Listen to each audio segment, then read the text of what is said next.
बेटा, इस वीडियो में हम जो हमारा फिफ्थ चैप्टर है लाइन्स एंड एंगल्स, उसके बारे में स्टडी करेंगे।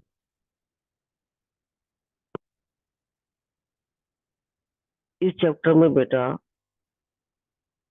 पॉइंट, लाइन सेगमेंट और लाइन, रे और एंगल, ये मेन कंसेप्ट है। अगर आप अपने डेली लाइफ में देखेंगे, आपके सराउंडिंग में इर्द गिर्द, जैसे आपको ये पिक्चर में दिख रहा है, और ये वाली पिक्चर में आप देखिए रोड क्रॉस हो रहे हैं।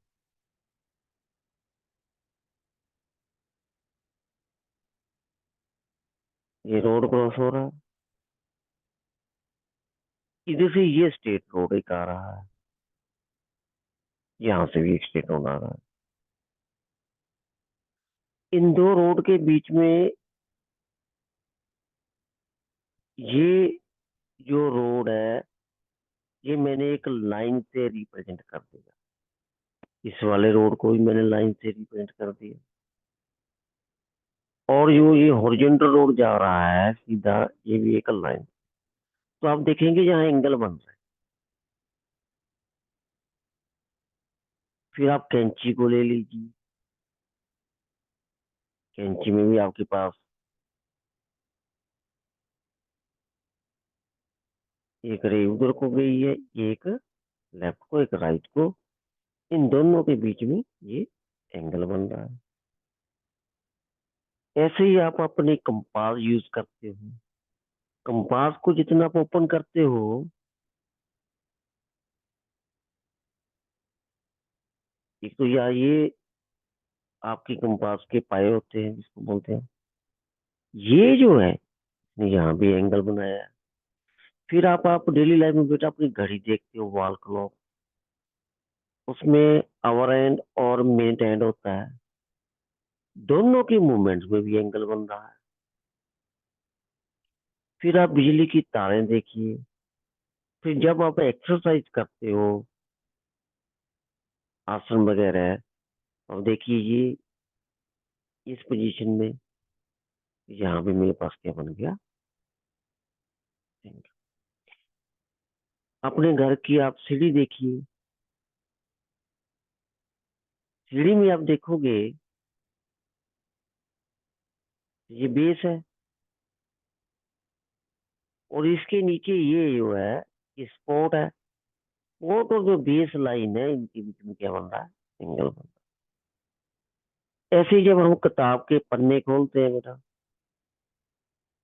इस डायग्राम में आ जाइए, तो भी आपको ये चीजें मिलेंगी।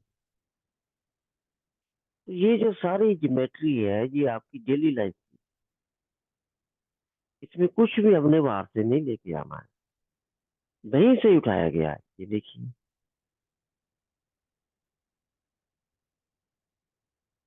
पिज्जा की स्लाइस कट कर लेते हैं, वो भी ऐसा है। अगर आप घर देखेंगे, तो घर में ये देख लीजिए, ये एक रे है, एक रे ये है, तो यहाँ एंगल बन गया। फिर आप देखिए ये रूफ है, जहाँ सीलिंग होती है, ये बिल्कुल स्ट्रेट, ये लाइन बन गई, लाइन सेगमेंट एक पार्ट बन गया। दीवार का जो एज है, ये भी क्या है, एक। तो ऐसे बेटा हमें पूरे आपके सराउंडिंग में सारी चीजें मिलती।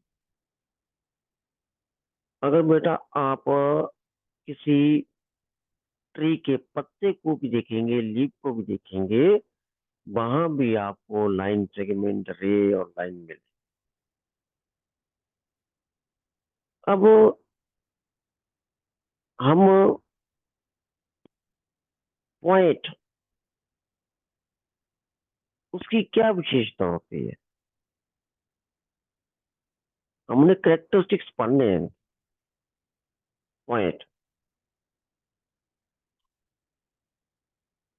पेपर के ऊपर आपने शार्प पेंसिल से कोई भी डॉट मार्क कर दिया, उसको बोलते हैं पॉइंट।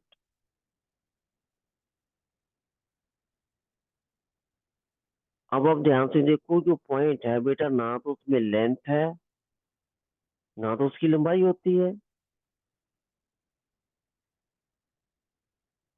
ना ही इसकी क्या होती है, ब्रेड्थ, और ना ही इसकी हाइट होती है। तो जब हम पॉइंट को डिफाइन करेंगे, it has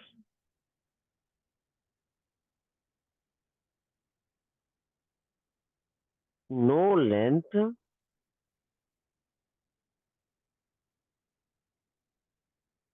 breadth and height. जब भी आपको पूछे व्हाट इज पॉइंट, तो आपने इसी तरह से इसको एक्सप्लेन करना है। अब पॉइंट के बाद आती है मेरे पास लाइन।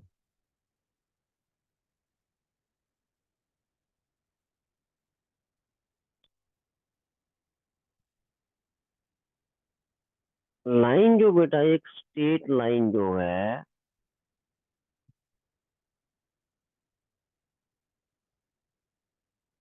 वो दोनों तरफ इनफाइनाइट मैं उसको बढ़ा सकता हूं।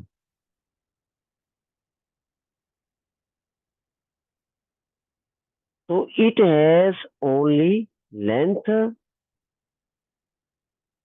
जब मैं इसके बारे में एक्सप्लेन करना है हम, तो कह रहे हैं इट हैज ओनली लेंथ। ये जो डेफिनेशन है, ये ज्योमेट्री में बहुत ही आपके लिए इम्पोर्टेंट है।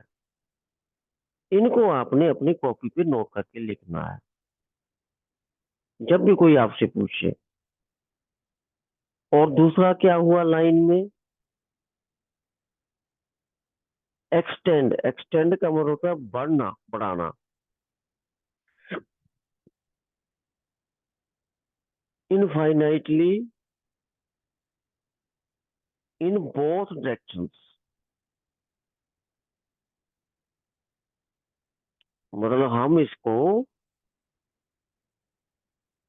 दोनों डायरेक्शन में इनफाइनाइटली बढ़ा सकते हो। अब जब इसको लिखना है, ए और बी, इसके अंदर दो पॉइंट होंगे। जब इसको रिप्रेजेंट करना तो ऐसे करना। अब बेटा उसके बाद आती है रे,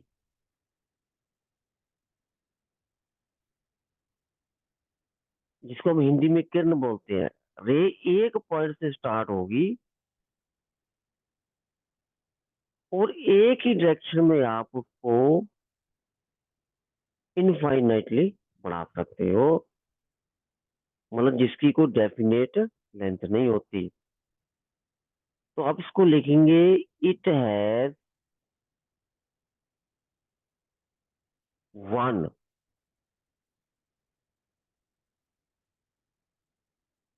initial point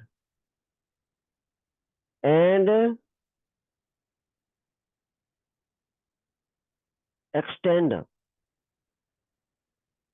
infinitely in one direction. एक दिशा में आप इसको जितना चाहो उतना बढ़ा सकते हो। अब जब मैं इसको रिप्रेजेंट करूंगा, मैथमेटिकली लिखना होता है, तो जहां से जो स्टार्टिंग हुई वहां से पॉइंट, जिधर को जा रही है उधर तीर जैसा निशान। ये बात क्लियर हो गई आपको?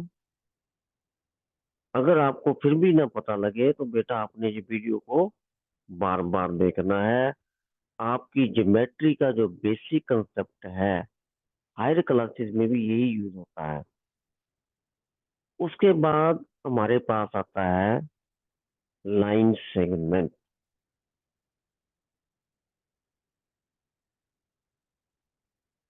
जो लाइन सेगमेंट होती है, वो एक डेफिनेट लेंथ की होती है।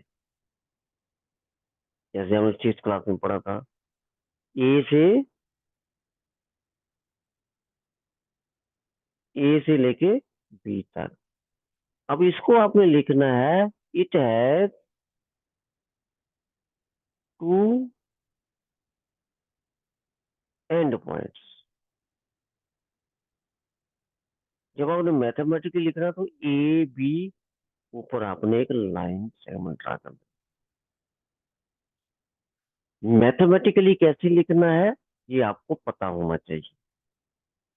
अब आपको डायग्राम हाउस की भी दिख रही है, मेज की भी दिख रही है, अल्फाबेट की भी दिख रही है। अब एम अल्फाबेट है, जैसे ये लाइन सेगमेंट, इस वाली लाइन सेगमेंट, इस वाली लाइन सेगमेंट, ऐसे ही बनाया जाता है। 4 लाइन सेगमेंट का बना हुआ है। अब ये लाइन सेगमेंट और ये लाइन सेगमेंट यहाँ मिलते हैं तो यहाँ पे क्या मिल बनता है? एंगल। क्या बनता है? एंगल। अब यहाँ पे ये दोनों लाइन सेगमेंट मिलती है, उसको बेटा बोलते हैं वर्टेक्स। ये याद रखना ना आपने। अब एम में देख लो, यहाँ भी एंगल बन रहा है, यहाँ बॉटम में भी बन रहा है, यहाँ भी बन रहा है। तो एंगल को हम कैसे बोलेंगे mathematically? It has one common vertex. Common यहाँ पे 2 लाइन सेगमेंट शुरू मान लो, यहाँ पे 2 इंटरसेक्ट करे, काट दे, उसको बोलते हैं कॉमन वर्टेक्स। जैसे एंगल तो मैथमेटिकली ऐसे ही बनाते हैं हम।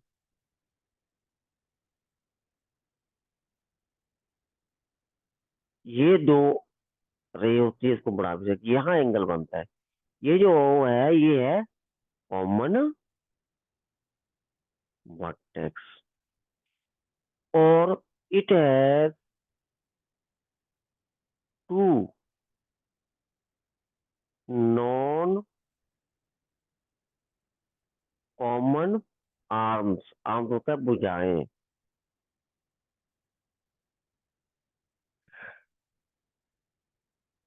इसके बाद बेटा आता है टाइप ऑफ एंगल।